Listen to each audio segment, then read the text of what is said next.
और ये तकरीरें जब कोई करके जाता है तो तुम उसे गालियां देते हो। वह भी आ गया था और दीन का मजाक उड़ाने वाला आ गया था। मैं कहता हूं हम चादरों का मजाक उड़ाने वाले नहीं हैं, लेकिन चादर की 1 लाख की जरूरत हमारे पीर को नहीं है, गरीब की बेटी को है। मैं ये नहीं कहना चादर ना चढ़ाओ, लोग हमें गालियां देते रहें, लेकिन अल्लाह की अदालत में उन्हें भी खड़े होना है, अल्लाह की अदालत में हम भी खड़े होंगे। हम अपनी जिम्मेदारी पूरी किए जा रहे हैं। पीर के मजार पर 1 लाख की चादर की बजाय 500 की चादर चढ़ा दे और वो रकम बचाकर किसी गरीब को सुहागन बना दे अपने पीर के इसाले सवाब के लिए। क्यों? अगर मेरा पीर जन्नती है तो मेरे पीर को 1 लाख की चादर की जरूरत नहीं, जन्नत की चादर तो उसको उड़ा दी गई है। वो सुवे लालाजार फिरते हैं, तेरे दिन ए बहार फिरते हैं, जो तेरे दर से यार फिरते हैं, दर बदर यूं ही ख्वार फिरते हैं। उस गली का गदा हूँ मैं जिसमें, उस गली का गदा हूँ मैं जिसमें मांगते ताजदार फिरते हैं। फूल क्या देखो मेरी आंखों में, दश्ते तैबा के खार फिरते हैं। जान है जान क्या नजर आए, क्यों अदू गिरदे गार फिरते हैं। रखिए जैसे हैं खानाजाद हैं हम, मोल के ऐबदार फिरते हैं। और आह कल ऐश तो किए हमने, आज वो बेकरार फिरते हैं। हाय गाफिल वो क्या जगह है जहां 5 जाते हैं 4 फिरते हैं। और कोई क्यों पूछे तेरी बात रजा, तुझसे कितने हजार फिरते हैं। आज की ये महफिल फैज़ाने ताजुश शरीआ कॉन्फ्रेंस के हवाले से इस्लाहे अकायद व आमाल से मुताल्लिक इनेकाद पजीर है। सरे शाम से आपने मुझसे बहुत बेहतर बा अमल और अहले इल्म उलमा खुतबा दानिश्वर और मुफक्किरीन से उनके खिताबात समात फरमा लिए हैं। और अब सर्दी की इस तवील रात में, बल्कि रात के आखिरी पहर में आप और हम सब यहाँ पर मौजूद हैं, लेकिन मैं आप सबकी हिम्मत को और दाद को सलाम पेश करता हूँ कि रात के आखिरी हिस्से में भी आप ऐसे जज्बे के साथ बैठे हुए हैं कि यूं लगता है जैसे मगरिब की नमाज के बाद ये मजमा यहाँ मौजूद है। यकीनन जहाँ भी जाते हैं लोग मोहब्बत देते हैं, लेकिन बाज़ इलाके वालों की मोहब्बत मुझे ऐसा लगता है कि आखिरी दम तक मेरे सीने पर नक्श रहेगी। उनमें से एक आपकी मोहब्बत भी है, लेकिन मैं आपकी मोहब्बत का नाजायज़ फ़ायदा नहीं उठाऊंगा। बहुत मुख्तसर में अपनी गुफ्तगू को इख्तिसार के साथ पूरी करने की कोशिश करूंगा। हालांकि मुंतज़मीन महफिल ने मुझे बहुत सारे अनावीन की फहरिस्त सुनाई है। अल्लाह की तौफीक से कोशिश की जाएगी कि उन सारे अनावीन को समेटने की कोशिश करूं। अल्लाह रब्बुल इज़्ज़त की बारगाह में दुआ करता हूं कि अल्लाह तबारक व तआला जिन्होंने इस महफिल को सजाया, कमेटी के तमाम अरकान कारकुनान, यहाँ के उलमाए किराम, इमाम मसाजिद, और जिन लोगों ने भी जिस तरह से इस महफिल में सजाने में जिस तरह की भी कोशिश की, वो यहाँ मौजूद हैं या नहीं मौजूद है, अल्लाह ताला सबको अपनी शान के मुताबिक बेहतर सिला अता फरमाए। और आया करीमा के जिस हिस्से की तिलावत की गई है, अल्लाह तबारक व ताला उसके मुतालिक मुझे हक कहने और आप सबको हक सुनकर उस पर अमल करने और उसे आम करने की तौफीक अता फरमाए। बहुत जल्दी से बगैर किसी तमहीद के या बहुत मुख्तसर तमहीद के साथ कुछ गुफ्तगू पेश करना चाहता हूँ। बहुत तवज्जो से आप सुने और मुख्तसर ही बात होगी, लेकिन आप आखिर तक मेरे साथ रहें तो बड़ी नवाजिशात आपकी। मेरे आका सल्लल्लाहु अलैहि वसल्लम के दीवानों, इस वक्त तो पूरे हिंदुस्तान में इस्लाही मुआशरा के जलसे शबाब पर है। कोई खित्ता हो, कोई इलाका हो, कोई सूबा हो, कोई रियासत हो, हर जगह एक आवाज़ है मुआशरे की इस्लाह, मुआशरे की इस्लाह। और जितने इस्लाह मुआशरा के जलसे हो रहे हैं, जितनी महफिलें हो रही हैं, जितने खुतबा और उलमा की मेहनत हो रही है, उससे ज़्यादा जराइम बढ़ते जा रहे हैं। सुधरने वालों की तादाद कम है, बिगड़ने वालों की तादाद ज़्यादा है, सुनने वालों की तादाद ज़्यादा है, अमल करने वालों की तादाद कम है। अल्लाह अकबर, लाखों करोड़ों रुपये रोजाना इस्लाह माशरा के जलसे पे खर्च तो हो रहे हैं, लेकिन जिंदगियां नहीं बदल रही है। जिंदगियों में जैसा इनकलाब आना चाहिए वैसा इनकलाब नहीं आ रहा है। हर दिन गुनाह नित नए अंदाज से हमारे दरवाजों पे सिर्फ दस्तक नहीं दे रहे हैं, बल्कि हमारे घरों में घुस चुके हैं। वो कौन सा गुनाह है जो मुस्लिम माशरे में मौजूद नहीं? रोना रोते रहिए, रातें गुजर जाएं, लेकिन बात कभी खत्म ना हो। मिसाल के तौर पर बेनमाजीपन का जुर्म अगर देखें, हमारे माशरे में मौजूद है। जाहिलों की बड़ी तादाद देखें, हमारे माशरे में मौजूद है। औरतों की बेपर्दगी का मामला देखें, हमारे माशरे में मौजूद है। चोरियों का मामला देखें, हमारे माशरे में मौजूद है।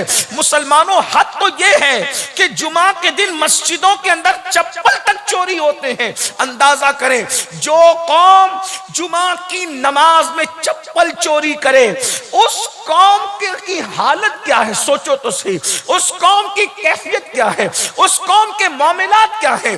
चोरों का मामला हो, नाखानदगी का मामला हो, इसी तरीके से औरतों के हवाले से बदनिगाही का मामला हो, जिना को देखें, शराब को देखें, कत्ल को देखें, जुल्म और ज्यादती को देखें, एक गुनाहों का तूफान है। लेकिन इन सारे गुनाहों का खात्मे के लिए गुनाह इंसान क्यों करता है? इंसान गुनाह क्यों कर रहा है? गुनाह करने की वजह क्या है? तो मुझे जो बात समझ में आती है वो ये है, शायद इंसान ये भूल गया कि वो दुनिया के अंदर हमेशा रहने के लिए नहीं आया। इंसान इसको भूल चुका है, इंसान इसको फरामोश कर चुका है। आइए थोड़ी देर, आपने अब तक यकीनन बड़े खुतबा के खिताब सुने हैं, लेकिन मेरी कौम के जो दानिश्वरों ने शायद मेरा इम्तिहान लिया है। मैं कोई खतीब नहीं हूँ, सिर्फ अपने दिल के दर्द के जज्बात को आपके दिलों के दरवाजे पे उंडेलना चाहता हूँ। और याद रखना, हम मायूस नहीं है, हम अल्हम्दुलिल्लाह हम ईमान वाली कौम रखते हैं। और कुरान ने जमानत दी है, वज़क्किर फ़इन्न ज़िक्रा तनफ़उल मुमिनीन, के मोमिनों को नसीहत करो कि नसीहत से मोमिनों को फायदा पहुंचता है। नहीं इकबाल मायूस अपनी किश्ते वीरा से जरा नम हो तो ये मट्टी बड़ी जरखेज है साकी, लेकिन ये मट्टी जरखेज कब है? इकबाल ने इसीलिए तो रोना रोया, निगाह मताए दीन दानिश लुट गई अल्लाह वालों की, मताए दीन दानिश लुट गई अल्लाह वालों की।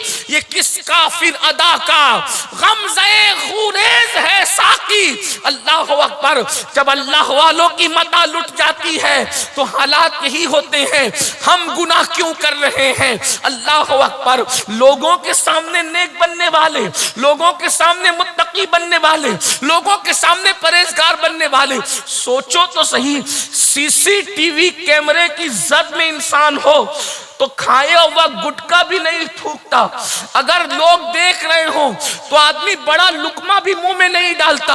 और अल्लाह देख रहा है और इंसान जिना कर रहा है, अल्लाह देख रहा है, इंसान शराब पी रहा है, अल्लाह देख रहा है, इंसान चोरी कर रहा है, अल्लाह देख रहा है, इंसान किसी का हक गसब कर रहा है, अल्लाह देख रहा है, रिश्तेदारों के साथ जुल्म हो रहा है, अल्लाह देख रहा है, बीवी पे जुल्म हो रहा है।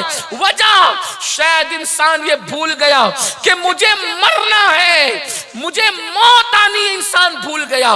याद रखना, इस दुनिया में हमेशा नहीं रहोगे, कोई हमेशा नहीं रहेगा। कुरान कहता है कुल्लु मन अलैहा फान, सब फना हो जाएंगे, वयबका वजहु रब्बिका ज़ुल जलाली वल इकराम, अल्लाह की जात के अलावा कोई बाकी नहीं रहेगा। अपनी जवानी पे घमंड करके गुनाह करने वालों, अपनी दौलत पर नाश करके गुनाह करने वालों, फिरौन की लाश पुकार पुकार कर किसी म्यूजियम से मुझे और आपको दावत इबरत दे रही है। जब कोई खुदा के कानून को पैरों तले रौंद देता है, जब कोई अल्लाह के कानून को पीठ के पीछे डाल देता है, तो मेरा अल्लाह उसको कैसे दावत इबरत बना देता है। आज तक फिरौन को कब्र नसीब नहीं है। कब्र, फिरौन मौत भूल गया था, फिरौन को मौत याद नहीं थी। उसने दौलत के नशे में, ताकत के नशे में मौत को बुला दिया था। और आप भी वो गलती कर रहे हैं। कब तक मौत से बचोगे? मौत से नहीं बच सकते। कुरान कहता है ऐनमा तकूनु युद्रिकुमुल मौत वलौ कुंतुम फी बुरूजिम मुशय्यदा। अगर तुम मजबूत किलों में जाके छुप जाओ तो भी मौत से तुम भाग नहीं सकते। मजबूत किलों में भी मौत आकर के रहेगी। अपनी बहनों से भी कहता हूं, मौत आएगी, मौत को मत भूलो। और मरने के बाद अपनी कब्र में अकेले जाना है। ना वहां किसी की दादागिरी चलेगी, ना किसी की बाबागिरी चलेगी, ना गुंडागर्दी चलेगी, ना बाबा कोई दादागिरी बाबागिरी नहीं है वहां। वहां सिर्फ और सिर्फ ईमान के बाद नेक अमाल की पुरशिश है। और अल्लाह ने भेजा इसलिए हमें, दुनिया में आने का मकसद कुरान बयान करता है। अल्लज़ी खलक़ल मौत वल हयात लियब्लुवकुम अय्युकुम अहसनु अमला, कि हमने जिंदगी और मौत को पैदा करके तुम्हारा इम्तिहान लिया है कि कौन थोड़ी सी जिंदगी को पाकर अच्छा अमल करता है। थोड़ी सी जिंदगी को लेकर के आयो, बहुत थोड़ी जिंदगी बहुत थोड़ी लेकर आयो। बहुत ज्यादा जिंदगी नहीं है अपने पास, बहुत टाइम नहीं अपने पास। अगर सूफिया के फलसफे के तहत जिंदगी देखना चाहे तो कितनी अपनी जिंदगी, इसको फिल्मों के लिए, जिना की फिल्म के लिए, अय्याशी के लिए, आवारगी के लिए, जुल्म के लिए, ज्यादती के लिए रखा है। कितनी है। सूफिया फरमाते हैं फलसफे मौत हयात तो बस इतना है, पैदा हुए, अजान हुई और मर गए, नमाज हुई। हालांकि फिक़ा का इससे कोई ताल्लुक नहीं है, इस अजान और नमाज का फिक़ही, लेकिन ये सूफिया का फलसफा जिंदगी बयान करने का अंदाज है। क्या? पैदा हुए, अजान हुई, कान में, मर गए, नमाज जनाजा। तो अजान और नमाज, बल्कि अजान भी नहीं, अजान के बाद इकामत भी हो गई, अजान के बाद इकामत भी हो गई। और इकामत और जमात में जितना वक्फा होता है बस इतनी अपनी जिंदगी। कितनी जिंदगी है इस जिंदगी के लिए? अब सुनो, ये चंद घड़ियों की जिंदगी, इसमें गुनाह करोगे तो न खत्म होने वाला अजाब सामने है। और अगर इसको सही इस्तेमाल करके अच्छा अमल करोगे तो फिर हमेशा हमेशा के लिए जन्नत की नेमतें हैं, जन्नत की बहारें हैं। अब आप पर है, करते क्या हो? और फिर सुनो, आसानी से मौत नहीं आती। थोड़ी देर जरा मौत को सुन ले कि मौत कैसे आती है। मौत कैसे आती है? हजरत सैयदना अब्दुल्ला इब्ने अम्र इब्ने आस फरमाते हैं कि मैंने अपने अब्बा हजरत अम्र इब्ने आस से पूछा, बाबा मौत के वक्त कैसा लगता है? जिस घाटी से आपको और हमें गुजरना है, जिस मौत को बुला रखा है।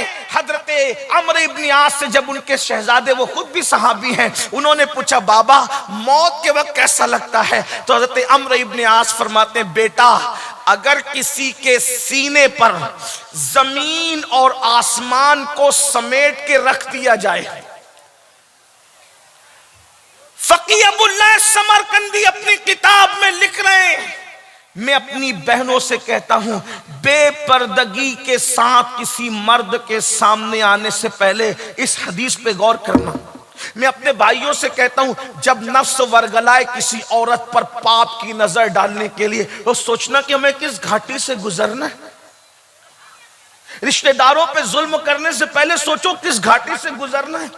माँ बाप की बद्दुआ लेने से पहले सोचो किस घाटी से गुजरना है। कानों में ईयरफोन लगाकर गाने सुनने से पहले सोचो किस घाटी से गुजरना है। सालन में नमक ज्यादा होने पर बीवियों पर हाथ उठाने और उनको तलाक की धमकियां देने से पहले सोचो किस घाटी से गुजरना है। अल्लाह दूर नहीं, एक दिन मौत है मौत।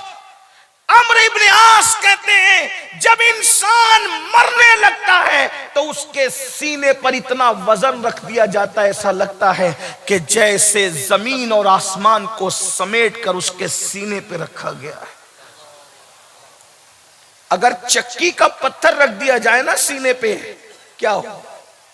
जमीन और आसमान के बराबर वजन किसको कहते हैं? अगर ये हदीस में नहीं आता तो शायद मुझे बोलने की हिम्मत नहीं होती।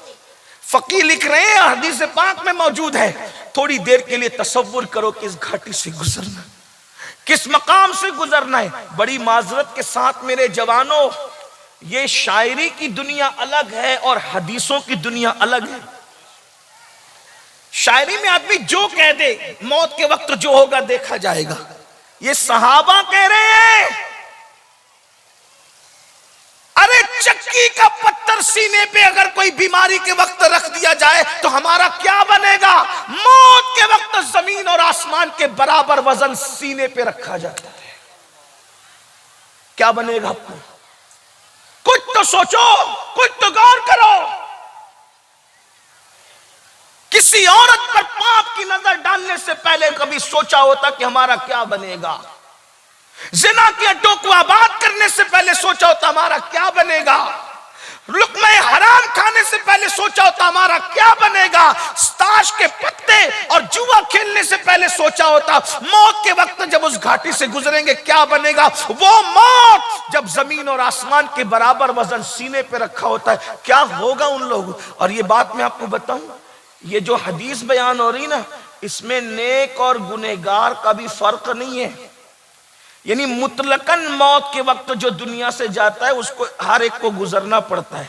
फिर ये और बात है कि अल्लाह रसूल का करम अगर हो जाए, हुजूर जलवा फरमा अगर हो जाए, तो फिर आदमी के लिए उस मौत की तकलीफ हल्की हो जाती है। लेकिन अगर हुजूर नजरें फेर लें तो फिर मौत से बड़ा अजाब क्या है? बात की मंजिलें तो बहुत है, लेकिन मौत खुद बहुत बड़ा अजाब है अगर हुजूर नजरें फेर लें।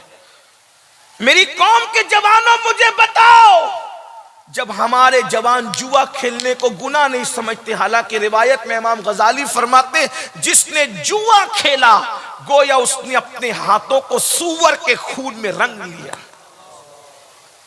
ये उलमाए किराम मौजूद हैं, मशाइख मौजूद हैं, आप जो है इनसे मुसाफा करते हैं, हाथ चूमते, कितना शरफ आप पाते हैं कि चलो बुजुर्गों से मुसाफा करें, उलमा से मुसाफा करें। आपको पूछता हूं, अगर हाथ में कीचड़ भरा हुआ हो, हाथ में कीचड़ लगा हुआ हो, तो आप आलिम से मुसाफा नहीं कर सकते, पीर से मुसाफा नहीं कर सकते। जब क़यामत के दिन जुआ खेलने की वजह से तुम्हारे हाथ सूअर के, खिंजीर के खून में रंगे होंगे, तो क्या रसूलुल्लाह से मुसाफा कर सकोगे? हुजूर अलैहिस्सलाम के हाथों में हाथ देने की हिम्मत हो सकेगी? अल्लाह अकबर। तो हजरत सैयदना अम्र इब्न आस रज़ी अल्लाह ताला अन्हु इरशाद फरमाते हैं कि जमीन और आसमान इंसान के सीने पे समेट के रख दिए जाएं तो जितनी तकलीफ होती है उतनी तकलीफ इंसान उससे ज्यादा महसूस करता है कि मौत के वक्त उसके सीने पर इतना वजन दे दिया गया है। उसी पर बस नहीं, हजरत सैयदना अम्र इब्न आस मजीद इरशाद फरमाते हैं जब मौत के वक्त इंसान सांस लेता है, जब उसकी सांस निकलती है तो ऐसा लगता है कि जैसे वो नाक से सांस नहीं ले रहा है बल्कि सुई के नाके से सांस ले रहा है, सुई के नाके से। अल्लाह अकबर। मेरे भाइयों बताओ, अल्लाह अकबर, कि इंसान को अगर जुकाम हो जाए और जुकाम की वजह से उसकी नाक बंद हो जाए, अल्लाह अकबर, जुकाम की वजह से नाक बंद हो तो सांस लेने में कितनी तकलीफ होती है। साहबी रसूल कह रहे हैं कि मौत के वक्त इंसान जब सांस लेता है तो ऐसा लगता है कि जैसे वो नाक से नहीं बल्कि सुई के नाके से सांस ले रहा है, ऐसी घाटी से हमें और आपको गुजरना है। अम्र इब्न आस फरमाते हैं और जब इंसान मरता है तो उसको कितनी तकलीफ होती है। इरशाद फरमाते हैं किसी के पेट में बबुल का दरख्त तो उगा दिया जाए और पीछे के मकाम से उसको खींचा जाए तो उसका क्या बनेगा।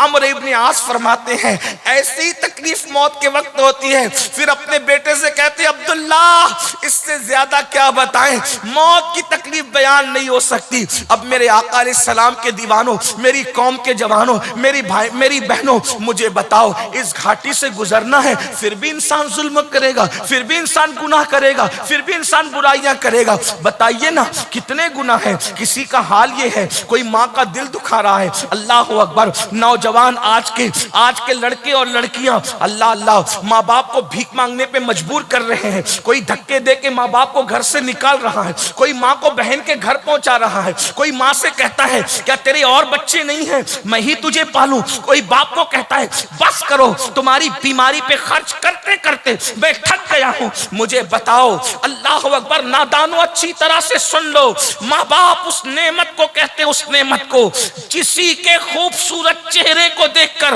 वो सवाब नहीं मिलता जो माँ बाप के झुर्री पड़े हुए चेहरों को देख के मिलता है। मेरे आका फरमाते हैं जिसने माँ बाप के चेहरे को मोहब्बत की निगाह से देखा अल्लाह उसको मकबूल हज का सवाब अता फरमाता है। मेरे आका सल्लल्लाहु अलैहि वसल्लम के प्यारे दीवानों, आजकल की नौजवान लड़कियां जब बहू बनकर आती है तो सीरियल देखने की वजह से, फिल्में देखने की वजह से, उनकी सही तरबियत न होने की वजह से उनको सबसे ज्यादा अगर नफरत होती है तो बुढ़े लोगों से होती है। ओ नौजवान लड़के और लड़कियां, आजकल नौजवान लड़के और लड़कियां बुढ़ों को पसंद नहीं करते, बूढ़ों को पसंद नहीं करते, क्योंकि फैशन चला है, आज का ट्रेंड चला है। ये बुढ़े लोग बकबक करते हैं, ये तो बेपर की बातें करते हैं, इनको तो अकल नहीं है, इनको तो समझ नहीं। सुन लो, अल्लाह के रसूल अलैहि सलाम ने फरमाया तुम्हारे लिए बरकत अपने बड़ों से वाबस्तगी में है, अपने बड़ों से वाबस्ता रहो। बूढ़े लोग बकबक करते करने दो, बदअक्ली की बातें करते करने दो। मैं कहता हूं हर बूढ़े को घर से निकालोगे तो एक दिन तुम्हें भी तो बुढ़ापा आएगा ना। अपना क्या बनेगा, अपना क्या बनेगा। और याद रखना ये हमारा इम्तिहान है, इम्तिहान कि हम बुढ़ापे में पहुंचने के बाद मां बाप के साथ सुलूक क्या करते। और यह भी याद रखो इस्लाही माशरा के जलसे में आने वालों, इस्लाही माशरा की गुफ्तगू सुनने वालों, जिसके दामन में माँ बाप की दुआ नहीं है वो इंसान करोड़पति हो जाए, अरबपति हो जाए, खरबपति हो जाए, वो कभी कामयाब नहीं हो सकता। दुनिया का सबसे कामयाब इंसान वो है जिसके दामन में माँ बाप की दुआ है। अगर माँ बाप की दुआ है तो इंसान दुनिया में भी कामयाब है और आखिरत में भी कामयाब है। आप क्या समझ रहे हैं माँ बाप की दुआ को? माँ बाप की दुआ चोर और डाकुओं को वली बना देती है और माँ बाप की बद्दुआ वलियों की विलायत को भी छिनवा देती है। इसलिए अपने माँ बाप का दिल न दुखाओ। आजकल की लड़कियां शौहर को कहती तुम्हारे अम्मा अब्बा रहेंगे, हम नहीं रहेंगे। मैं जानता हूं कि सास को इल्म नहीं होता, नए दौर की बहू के मुकाबले में उसकी नहीं बनती, लेकिन बहुओं को सोचना चाहिए कि आज मैं बहू हूं, कल मैं भी तो सास बनूंगी। आज किसी का बेटा मेरा शौहर बना है, कल मेरा बेटा किसी का शौहर बनेगा। और एक बात ये याद रखना, अल्लाह के रसूल ने फरमाया कमा तदीनु तुदान, कमा तदीनु तुदान, तुम जैसा करोगे तुम्हारे साथ वैसा ही किया जाएगा। अगर तुमने किसी का बेटा छीन कर किसी औरत को वीरान किया, तुम्हारा एक नहीं दो छीना जाएगा। जितना तुम किसी को सताओगी उससे ज्यादा कोई तुम्हें सताएगा। सास बहू के झगड़े आज घर घर है और हर बहू चाहती है कि मेरी सास ससुर मेरे साथ न रहे, मैं आराम से रहूं। मेरी बहन आज तो किसी की माँ को किसी के बेटे से दूर करेगी, जुदाई पैदा करेगी, अल्लाह कयामत के दिन तुझे सजा देगा, लेकिन उससे पहले दुनिया में तेरी गोद खाली होगी मेरी बहन। मैं बतौर बद्दुआ नहीं कह रहा हूं, आगाह करने के लिए कह रहा हूं। याद रखना, अल्लाह के रसूल ने फरमाया कमा तदीन तुदान, तुम जैसा करोगे तुम्हारे साथ वैसा किया जाएगा। और जब आज तुम किसी को दुख दोगी सास की शक्ल में, कल तुम्हारी बहुएं भी तुम्हें दुख दे, खिदमत करो उनकी। वो बकबक करती है तो बर्दाश्त कर लो मां समझ कर। आइए चलिए एक मैं नुस्खा पेश कर दूं, सास बहू का झगड़ा खत्म कैसे हो। बहुत आसान नुस्खा मेरे पास, बहुत आसान। उसमें पहले एक वाकया बताऊंगा, आपको समझ में आएगा नुस्खा क्या है, तवज्जो करना। लेकिन बहनों से कहता हूं, अपने शौहर को उसकी मां से अलग मत करो, क्योंकि तुम्हारी जन्नत तुम्हारा शौहर है और तुम्हारे शौहर की जन्नत उसके माँ बाप है। वो बीवी कभी भी अक्लमंद नहीं है जो अपने शौहर को अपने माँ बाप से अलग करे। अपने शौहर को जहन्नमी मत बनाओ, मत बनाओ जहन्नमी। ये चंद दिन है, गुजार लो। और एक बात याद रखना, शौहर बीवी जो वो सास बक करती है, तकलीफ देती है, मुसीबत देती है, आप उससे प्यार करो। देखो सबसे प्यार करना सीखो। मैं आपसे भी कहता हूं, मोहब्बत करना सीखो। अल्लाह के रसूल सल्लल्लाहु अलैहि वसल्लम ने फरमाया, मेरे अल्लाह ने मेरी तरबियत की और मुझे अखलाक सिखाए। क्या अखलाक सिखाए? आका फरमाते, मेरे अल्लाह ने मुझे 3 बातें सिखाई। जो तुमसे दूर भागे तुम उसके करीब जाओ। ये सिर्फ सांस के लिए नहीं है, हर मुसलमान इस 3 बात को गौर से सुने। आका फरमाते, जो तुमसे दूर भागे तुम उसके करीब जाओ। रिश्तेदार दूर भागते करीब जाओ, चचा ताया दूर भागते करीब जाओ, दोस्तों दूर भागते करीब जाओ। आका ने हमें अखलाक सिखाए, जो तुमसे दूर भागे तुम उसके करीब जाओ। जो तुम्हें तोड़े तुम उसको जोड़ो। तोड़ने का मुकाबला तोड़ने से नहीं करो, जो तुम्हें तोड़े तुम उसको जोड़ो। और फिर जो तुमको महरूम करे तुम उसको अता करो। 3 बातें अपने अंदर पैदा करो, उसकी बरकत देखना। याद रखना मेरे भाइयों और मेरी बहनों, जब भी नफरतों में और मोहब्बतों में जंग होती है, नफरत हमेशा हार जाती है, जीत हमेशा मोहब्बत की होती है।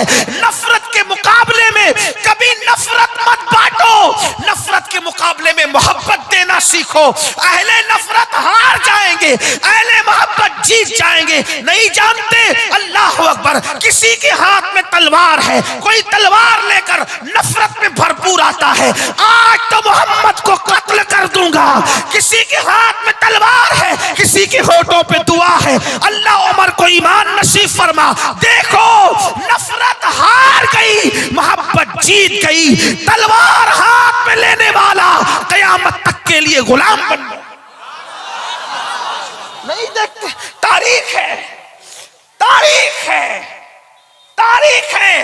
नफरतें हमेशा हारने के लिए है, मोहब्बत हमेशा। मोहब्बत पेश, जिनके हाथों में पत्थर थे उनके लिए मेरे नबी की दुआ थी, अल्लाहुम्मा हदी कौमी, अल्लाह मेरी कौम को हिदायत अता फरमा। अल्लाहुम्मा हदी कौमी फइन्नहु ला यालमून, ये मुझे नहीं जानते। मोहब्बतें जीत गई। फतेह मक्का के दिन वही लोग मुजरिम की तरह सर झुकाए खड़े थे। आकाश से वो सोचते थे कि अभी शान अबरू होगा और खून की नदियां बहेंगी, लेकिन जानते हुजूर ने क्या किया? हुजूर ने क्या किया? फरमाया, जाओ मैंने तुम सबको माफ कर दी। क्या असर हुआ? जो चांद के टुकड़े देखकर मुसलमान नहीं हुए थे, जो चांद के टुकड़े देख के मुसलमान नहीं हुए थे, नबी के माफ करने का अंदाज देखकर मुसलमान हो गए। ये है मोहब्बत। मोहब्बत बहुत पावरफुल चीज है। तलवार जहां हार जाती है वहां मोहब्बत काम करती। तो हजरत महबूब इलाही का फरमान है, निजामुद्दीन औलिया सरकार फरमाते हैं, कांटों के मुकाबले में कभी कांटे मत बिछाना, वरना दुनिया कांटों से भर जाएगी। कांटे बिछा के सुकून नहीं मिलता, कांटे उठा के सुकून मिलता है। आज आप कहते हो ना मौलाना सब है सुकून नहीं है, क्यों?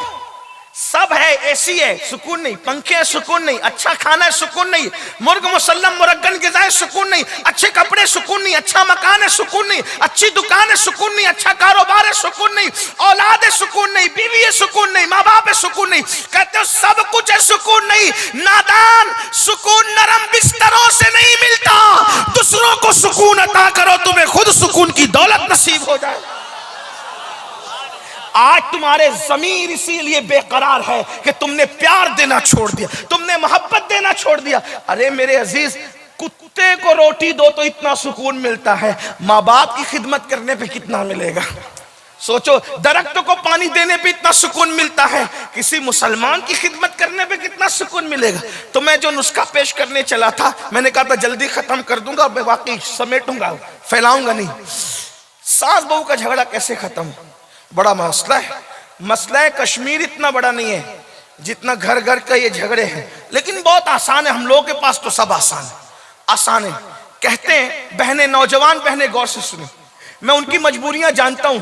अक्कड़ दिमाग और खड़ दिमाग बुढ़ियां यकीन जाने ऐसी बकबक पीछे लगाती है कि जल्दी जवानों से हजम नहीं होता। अगर बूढ़ी अम्मी मौजूद है तो माफ करना, खाना खा के भी कहेंगी कि मुझे खिलाया नहीं। बुढ़ापे में दिमाग ही बच्चों की तरह हो जाता है, तो नौजवान उसको जल्दी जब वो बर्दाश्त नहीं कर पाते। लेकिन याद रखें, इतना सोचना है कि मैंने भी बूढ़ी होना है। बस आपसे भी कहता हूं, आपने भी सोचना है, जब माँ बाप बकबक करे तो सोचना कि हमने भी बूढ़ा होना है। और याद रखना, बूढ़ों की बड़ी बरकत है। जिस घर में बूढ़े होते हैं उस घर में रहमतें नाजिल होती। बूढ़ों के कदमों में बरकत है। ये बुढ़े लोग बहुत कीमती है, बल्कि अल्लाह फरमाता है जिनकी दाढ़ी इस्लाम में सफेद हो जाए, मैं उनकी दुआ को रद्द नहीं करता, उनकी दुआ को रद्द करने में हया करता हूं। जब इंसान बुढ़ा हो जाता है तो अल्लाह फरिश्तों से कहता भी इसके गुनाह मत लिखा करो। अल्लाह ताला बुढ़ों से मोहब्बत करता है। बुढ़े लोग बहुत अच्छे हों, लेकिन बहरहाल अब वो हो जाता है मसला। एक लड़की थी, उसकी शादी हुई। एक लड़की थी, उसकी शादी हुई। शादी होकर के जैसे ही वो अपनी ससुराल गई, शौहर तो था बहुत अच्छा, मियाँ बीवी पटती भी अच्छी थी, लेकिन बड़ी भी पीछे लगी रहती थी। ये नहीं किया, वो नहीं किया, वो नहीं किया, वो नहीं किया, वो नहीं किया। तंग आ गई बहू। तंग आई तो अपने अब्बा के पास आई, बाबा ये बुढ़िया बहुत परेशान करती है, बाबा इसका कुछ इलाज बताओ। बाप शरीफ था। शरीफ बाप ने कहा, बेटा वो तेरे शौहर की माँ है, अगर वो बकबक करती है तो तू अपनी माँ समझकर उसको बर्दाश्त कर ले। ये उस दौर की बात है जब लोग माँ की बात भी सुनते थे। अभी लोग माँ की नहीं सुनते तो सास की क्या सुने हैं? आज की बच्चियां तो माँ की भी नहीं सुनती, आज के बच्चे तो माँ बाप की नहीं सुनते। बहरहाल तो वो दौर था, कहा बेटी माँ समझ के बर्दाश्त कर ले, बेटा जाने दे। कहा नहीं, मैं वापस घर आऊंगी। बाप ने कहा, बेटा शरीफों की बेटियां शादी का जोड़ा पहन के निकलती है तो शौहर के घर से फिर वो कफन पहन के निकलती है। हमारे यहां शादी के बाद वापसी का कोई तस्वुर नहीं है। और यही मैं आज के माँ बाप से भी कहना चाहता हूं, अपनी बेटियों को शय दे के बिगाड़ो मत कि हम पाल लेंगे, हम पाल लेंगे। अरे तू अपनी बेटी को सोने के गोल्ड के पलंग पे सुला सकता है, लेकिन जो शौहर दे सकता है क्या वो तू दे सकता है? बीवी को सुकून सिर्फ शौहर के साथ मिलता है। लितस्कुनु इलैहा, भाई वो नहीं दे सकता जो शौहर दे सकता है, बाप वो नहीं दे सकता जो शौहर दे सकता है, माँ वो नहीं दे सकती जो शौहर दे सकता है, सहेलियां वो नहीं दे सकती जो शौहर दे सकता है। शौहर के पास जो है वो किसी और को देने के लिए जायज भी नहीं है, वो दे भी नहीं सकता। इसलिए कौम की बेटियों से कहता हूं, अगर अल्लाह ना करे जिंदगी में कोई जालिम शौहर मिल जाए, निबाह कर लो निबाह। क्योंकि हमारे नबी ने फरमाया, जो अपने शौहर के जुल्म पे सब्र करके निबाह करेगी, ऐसी औरत को अल्लाह हजरत आसिया और मरियम का सवाब अता फरमाए। और आपसे भी कहता हूं ना कि अगर जालिम बीवी मिल जाए, हो भी सकता है, अगर मिल जाए आप भी सब्र करें, मोचों पे ताव देकर तलाक का प्लान न करें। तलाक मर्द लोग नहीं देते, नामर्द देते हैं। अगर मुझे नामर्दों की फेरिस्त बनाने की इजाजत मिल जाती तो मैं उनके नाम पहले नंबर पे रखता जिन्होंने बेकसूर बीबियों को तलाक दे दिया है। वो मर्द नहीं, वो जालिम नामर्द हैं। मर्द होते तो निभा करते, क्योंकि कहते वो इस काबिल न थी, तू क्या काबिल है। अरे नाकाबिल को काबिल बनाना यही तो काबिल लोगों की निशानी है। शरीर घोड़े को बस में करना ऐब नहीं है, ये घोड़ सवार, अच्छा घोड़ सवार होने की निशानी है कि शरीर से शरीर घोड़ा वो काबू में कर लेता है, यही तो है। इसलिए अगर बीवी तुम्हें जालिम मिल जाए, तुम सब्र करो। आका फरमाती अल्लाह सब्र अय्यूब का अजर तुम्हें अता फरमाएगा। तुम भी थोड़ा सब्र से काम। और याद रखना, पहलवान वो नहीं है जो लोगों को पछाड़ दे। पहलवान वो है जो गुस्से को पी जाए। बेहतरीन बहादुर इंसान वो जो गुस्से को पी जाए, गुस्से को पीने वाला। और अपने हाथों का जोर अपनी कमजोर बीबियों पे दिखाने वालों, वो मर्द नहीं होते जो औरतों को मारा करते। अल्लाह के रसूल अलैहि सलाम ने फरमाया, कमीने लोग हैं, कमीने जो औरत की इज्जत नहीं करते। हुजूर की हदीस है। मेरे पास इतनी ताकत नहीं होती कि मैं ये बातें करता।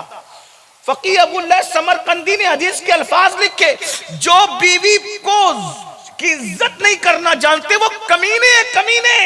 शरीफ इंसान वो है जो बीवी की इज्जत करना जानता है। इसीलिए मेरे आका ने फरमाया, तुम में सबसे बेहतर वो है जो अपनी बीवी के साथ अच्छा सलूक करता है। हाथ में तस्बीह रखकर मक्कारी करने को अच्छाई नहीं कहते, कंधे पे मुसल्ला डाल के घूमने को अच्छाई नहीं कहते, सिर्फ दाढ़ियां रखकर कोई अच्छा नहीं होता। फरमाया, तुम में सबसे अच्छा वो है जो अपनी बीवी के साथ अच्छा सलूक करता है। जाओ बीवियों के दिल जीतो। तो बहरहाल अर्ज क्या कर रहा था, जल्दी जल्दी सफर पूरा करते चलते हैं। मुझे सर्दी का एहसास है और मैं जानता हूं 2 घंटे बैठने के बाद सर्दियों में हाजतें शुरू हो जाती है, लेकिन आपके जिगर को फिर सलाम करता हूं, आपकी मोहब्बतों को फिर सलाम करता हूं। लेकिन बात पूरी करूंगा जल्दी से। तो उस लड़की ने कहा अपने बाबा से, बाबा मैं छोड़ आती हूं घर। शौहर अच्छा है लेकिन सास अच्छी नहीं। कहा, बेटी शरीफों के घर ऐसे नहीं होते कि बेटी आकर के बैठ जाए, ना हम तुझे नहीं बिठाएंगे, जा निभा कर। अब बाप की तरफ से जब शय नहीं मिलती, माँ की तरफ से शय नहीं मिलती, तो फिर बच्चियां निभा करती। और एक बात ये भी कहता हूं, कुछ बच्चियां कुछ चंचल होती, बेबाक। तो जब देखती कि माँ बाप शय नहीं दे रहे तो फिर वो खुदकुशी का सोचने लगती है। याद रखना, दुनिया की जो मुसीबत है वो खत्म होने वाली है। अगर दुनिया की मुसीबत से तंग आकर के खुदकुशी करोगे ना, तो कयामत तक जहन्नम के अंदर तुमने जैसी खुदकुशी की है वैसी बार बार तुम्हें मारा जाएगा। जैसे तुमने फांसी ली तो बार बार जहन्नम में तुम्हें फांसी दी जाएगी। अगर तुमने जहर पिया, बार बार तुम्हें जहन्नम में जहर पिलाया जाएगा। अगर तुमने छुरा भोग लिया तो तुम्हें बार बार तुम्हारे अंदर छुरा भोगा जाएगा। इसका मतलब यह है कि दुनिया से इसलिए खुदकुशी की थी कि चैन मिल जाए, लेकिन ये 2 दिन का चैन दुनिया में नहीं मिला और आखिरत में हमेशा के लिए अजाब में मुब्तला हो गए जब तक अल्लाह चाहेगा। खुदकुशी करने वालों को देर तक अजाब होगा, खुदकुशी करने वालों को बहुत अजाब होगा। और यह भी याद रखना, खुदकुशी करोगे तो भी जैसे खुदकुशी किए बार बार वैसी मारे जाओगे। और अगर किसी को कत्ल किया है तो जैसे अंदाज से तुमने किसी को कत्ल किया वैसे तुम्हें भी जहन्नम के अंदर कत्ल किया जाएगा। और आका फरमाते, जिसने किसी बेगुनाह को कत्ल किया अल्लाह ने उस पर जन्नत की खुशबू भी हराम कर दी। चिड़िया को बेगुनाह नहीं मार सकते, चिड़िया को बेजरूरत नहीं मार सकते, खेल कूद के लिए चिड़िया नहीं मारी जा सकती। अगर आपको खाना है और जो उलमा ने जो बताए हैं मामलात, उसी अगर कोई खेल कूद के लिए चिड़िया की जिंदगी से खेले, हदीस पाक में आया है, अल्लाह के रसूल अलैहि सलाम फरमाते हैं, किसी ने किसी चिड़िया की जिंदगी से खेल किया होगा तो वो चिड़िया अल्लाह से फरियाद करेगी, मौला फलां ने मेरी जिंदगी के साथ खेला था, आज अदल और इंसाफ का दिन है, मुझे इंसाफ चाहिए। अल्लाह के रसूल फरमाते हैं, चिड़िया की फरियाद बिजली की कड़क की तरह सुनाई देगी और अल्लाह फरमाएगा, आज इंसाफ का दिन है। अगर किसी ने चिड़िया की जिंदगी से भी खेला है उसके अमाल बर्बाद किए जाएंगे और उसको मुंह के बल घसीटते हुए जहन्नम में दाखिल किया जाएगा। छटाक भर की चिड़िया की जिंदगी से जो खेले उसके अमाल बर्बाद करके उसे जहन्नम में दाखिल किया जाएगा। जो इंसानों की जिंदगी से खेले उसका क्या हाल होगा? ये दुनिया ही सब कुछ नहीं है, तौबा करो, बदलो। तो अर्ज ये कर रहा था कि दुनिया की मुसीबतों से तंग आकर कभी खुदकुशी का मत सोचना। ये दुनिया है, चंद दिन में दुनिया गुजर जाएगी, खत्म हो जाएगी। आखिरत का सोचो, आखिरत में बहुत बहुत मजे हैं, बहुत मजे हैं। आखिरत में बहुत करम है, जो चाहोगे वो नेमतें मिलेगी। दुनिया संवार लो, बस दुनिया में सही से जी लो। तो उस लड़की ने सोचा, अब्बा तो शय नहीं दे रहे, अब्बा तो मेरी मदद नहीं कर रहे। तो उस लड़की ने क्या किया, उसके अब्बा के गहरे दोस्त थे एक हकीम साहब, और वो वाकई हकीम थे, यानी ऐसी आलू चालू बाजारी आदमी नहीं, वो वाकई हकीम थे। हकीम यानी हकीम किसको कहते हैं समझते हो ना, वो जड़ी बूटी की दवाएं वगैरह बनाते हैं। वो लोग उस दौर में बहुत पढ़े लिखे होते थे, दवाएं बनाना भी जानते थे, हिकमत की बातें करना भी जानते थे। तो बचपने से चच्चा चच्चा कहती थी, अब्बा के गहरे दोस्त थे। सोचा अब्बा मदद नहीं करें, चच्चा के पास चलो। वो हकीम साहब के पास गई, कहने लगी चच्चा जान, सास बहुत सताती है, जालिम, गालियां देती है, तकलीफ पहुंचाती है, मुसीबत खड़ी करती है। अब्बा को शिकायत की, अब्बा शिकायत कबूल करने तैयार नहीं। अम्मा को शिकायत की, अम्मा शिकायत कबूल करने तैयार नहीं। अब चच्चा एक काम करो ना, आप दवा बनाना जानते हो ना, तो ऐसी कोई दवा बनाओ मैं बुढ़िया को खिला दूं तो बुढ़िया मर जाए, उसका किस्सा खत्म हो जाए। हकीम साहब वाकई, हकीम ने कहा हाँ सही कहा बेटी, बहुत सही बात, लेकिन तेरा रोज उससे झगड़ा होता है, तेरी सास, अगर बुढ़िया अचानक मरेगी तो लोगों को शक होगा ना कि बहू ने मार डाला। अपने एक आइडिया चलते हैं, क्या उसको अचानक नहीं मारते, 3 महीने के अंदर मरेगी बुढ़िया, लेकिन उसको हम लोग थोड़ा सा स्लो पॉइजन यानी थोड़ा थोड़ा जहर रोज देंगे उसको। 3 महीने की मैं पुड़िया बना देता हूं, खाने में जहर देना, लेकिन लड़ना मत वरना फिर शक होगा कि बहू ने मारा। तो करना क्या, कहा 3 महीने तक तुझे सब्र करना है। तो कहा कि बुढ़िया के पैर दबाना, उसके सर में तेल डालना, कंघी करना, उसके कपड़े धुलना, उसको खाना खिलाना, इतना प्यार की एक्टिंग कर कि ऐसा लगे कि तू उसकी बेटी है। तो होगा क्या, जब वो मर जाएगी जहर से तो तुझे, तेरे ऊपर किसी को शक भी नहीं आएगा कि तूने मारा है। उसने कहा 3 महीने अगर बुढ़िया को झेल लूं तो हमेशा के लिए मेरी राहत ही राहत है। तो चलो 3 महीने पैर दबाने में जाता क्या है, 3 महीने खाना खिलाने में जाता क्या, 3 महीने खिदमत करने में जाता क्या है। पुड़िया लेकर आई चुपके से। अब आई तो बड़ी भी ने कहा कहां गई थी, अम्मा वो तो मैं ऐसे ही वैसे गई, तो अपना अंदाज प्यार का। अब वो गाली दे रही है, चुप है, अम्मी मैं खाना दूं तुम्हें, चल जा यहां से निकल, बदमाश कहीं की। जो भी हुआ होगा, जैसा भी हुआ होगा, जैसे आप सुनते देखते रहते हैं। इसने कहा नहीं अम्मी आप नाराज भी हो ना, मैं आपको खाना देती हूँ। एक बात याद रखना मेरे अजीज, कुत्ते को भी प्यार दो ना तो कुत्ता भी दुम हिलाने लगता है, बकरी को भी सहलाओ ना तो बकरी और गाय भी गर्दन झुका देती है। प्यार में वो असर है, प्यार में वो तासीर है। पत्थर भी मोम होता है, कुत्ते भी जेर होते हैं, जानवर भी सर झुकाते हैं। आप कभी किसी जानवर के हाथ बदन पे हाथ फेर के देखना प्यार से, न गर्दन झुकाए तो फिर कहना, फितरत है। मोहब्बत की तासीर, मोहब्बत बड़ी पुरअसर है, मोहब्बत में बड़ी तासीर है। जो मुहिम हथियारों से सर नहीं होती वो मोहब्बतों से सर हो जाती है। एक दिन गुजरा, उसने वो पुड़िया खाने में मिला दी, नाश्ते में खाने में मिलाकर बुढ़िया को दिया। पैर दबा रही है, सर दबा रही है, कपड़े पेश कर रही है। बुढ़िया सोच रही है ये इतने मूड में आज कैसे है, ये बदमाश हमेशा सताती रहती है, मुंह चलाती रहती है, और ये आज बड़ी खिदमत कर रही है। सोचा हो सकता है कोई बात हो। दूसरा दिन फिर वही, तीसरा दिन फिर वही। बहू के दिमाग में चल रहा है 3 महीने खिदमत करो, हमेशा के लिए छुट्टी पाओ। जैसे ही 8-10 दिन गुजरे, अब ये प्यार देने वाली बहू प्यार दे रही, तो बुढ़िया ने सोचा या अल्लाह मेरी बहू मुझे इतना प्यार दे रही, मैं वही कमबख्त दिल में उसका कीना लेके बैठी। तो बुढ़िया ने भी सोचा जब बहू बदल गई तो मुझे भी बदल जाना चाहिए। अब वो दोनों में प्यार हो गया, झगड़ा खत्म हो गया, मोहब्बत खत्म हो गई। 8-10 दिन में ये हुआ तो बहू जो है वो सास को मां की तरह लगने लगी, और सास जो है वो बहू के लिए बहू जो है वो सास को बेटी की तरह दिखने लगी। अब वो सास बहू एक दूसरे के बगैर रह नहीं रहे, इधर मोहब्बत हुई तो उधर भी मोहब्बत हो गई। अब बेटी बेटी बेटी कह के पुकारती है, घर का माहौल बदल गया, झगड़ा खत्म हो गया, ये हो गया वो हो गया, ये भी इसके बगैर नहीं, वो भी उसके बगैर नहीं। इसको अचानक ख्याल है अरे बुढ़िया तो 3 महीने बाद मर जाएगी, मेरी इतनी अच्छी सास 3 महीने बाद मर जाएगी। 15 दिन के बाद रोते धोते पहुंची, चच्चा वो जो आपने 15 पुड़ियां तो खिला दी उसको, और वो मर जाएगी, तुमने 3 महीने के लिए कहा था। मेरी सास मुझसे बहुत प्यार कर रही चच्चा, जो मुझसे इतना प्यार करे वो मर जाए मुझे गवारा नहीं, चच्चा मेरी सास को बचा लीजिए। मुस्कुराकर बड़े मियां ने कहा बेटी मैं जानता था जब तू अपनी सास को प्यार देगी ना बेटा, तो वो भी तुझसे प्यार करने पे मजबूर हो जाएगी। तो किसी को पागल कुत्ते ने तो नहीं काटा ना कि मोहब्बत के बदले में नफरती करे, लेकिन एक ना एक दिन मोहब्बत अपना असर दिखाती है। बेटा मैंने जहर नहीं दिया था, वो तो ऐसे ही तू, अगर मैं मना करता तो तू कहीं और चली जाती, गलत रास्ते भी चली जाती, किसी बदमाश के पास चली जाती जो वाकई तुझे जहर देता। तो मैंने सोचा कि मना भी ना करूं और ये काम भी कर दूं। तो मैं जानता था जब तू प्यार करेगी तो वो भी प्यार करेगी। मेरी बहनों ये पुड़िया आप भी लेकर जाओ, अपनी सास की खिदमत करो, नंदों की खिदमत करो, जिठानियों की खिदमत करो। आपसे भी कहता हूं लोगों से प्यार करो।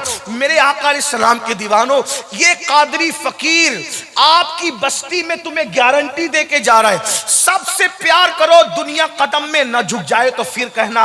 आखिरी बात अर्ज करूं आपके सामने, बस तवज्जो से सुन ले।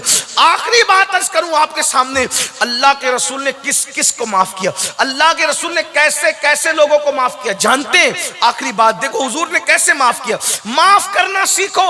आका अलैहिस्सलाम फरमाते, माफ करने से इज्जत नहीं जाती और सदका देने से माल कम नहीं होता। माफ करो, खुदा तुम्हारी इज्जत बढ़ाएगा। सदका दो, अल्लाह तुम्हारे माल में बरकत अता करेगा।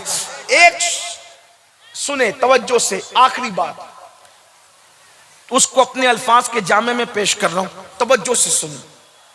मक्का फतेह हुआ, फतेह मक्का का दिन था। अल्लाह के रसूल ने फरमाया कोई किसी पे तलवार नहीं उठाना। साहबा ने कहा ठीक है, लेकिन हुजूर अलैहिस्सलाम ने कुछ लोगों के नाम ब्लैक लिस्ट में गोया के रखे थे, यानी ये दिखे तो उसको दिखे तो कत्ल कर देना है, क्योंकि उन लोगों ने किए ही थे ऐसे काम। उनमें से कुछ लोग थे, उनमें एक नाम था वहशी। ये वहशी कौन है जानते हैं? वहशी अल्लाह अकबर। ये वहशी वो शख्स है, वो जवान है जिन्होंने रसूलुल्लाह के सगे चचा हजरत अमीर हमजा को कत्ल किया और कत्ल करके सीना चीरा था और एक औरत के हवाले किया था। उस औरत ने वो कच्चा चबाया था, कलेजा और थूका था। कान काटे थे, होठ काटे थे, नाक काटे, उंगलियां काटी थी। लेकिन ये बात याद रखें, जिन लोगों ने भी ऐसा किया बाद में वो मुसलमान हुए और हुजूर ने उनको माफ किया।